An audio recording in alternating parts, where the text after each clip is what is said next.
mo gbàdúrà mo pàṣẹ o sáyé ìwọ tó rí àmì ṣe Ọlọ́run má jẹ̀mú orí òkè Erimo ó yá kó kọjú sí ọ kó ṣe ọ lóore.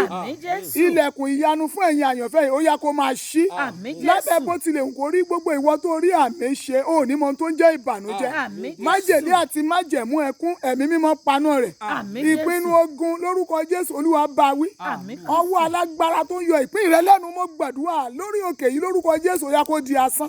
Mo pàṣẹ o láti òní lọ Ọlọ́run májẹ̀mú orí òkè Erimo ó yá kó tún ọ ṣe. Níbi gbogbo tálágbára rò pé òun dè ọ́ mọ́ lórúkọ Jésù kó tú ọ sílẹ̀. Gbọ́ ta lọ́lọ́dẹ ayé tó lòun fẹ́ mú ọ ọlọ́dẹ ọ̀run kó yìnbọn pa wọ́n.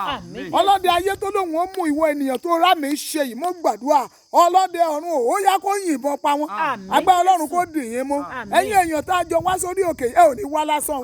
Ẹ̀rí máa tẹ̀lé àdúrà yín. Ẹ ò ní pe Ọlọ́run lásán.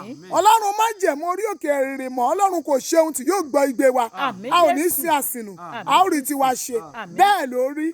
Àṣẹ́gun ìwọ tó rí àmì ṣe ó yá lọ rí àánú gbà.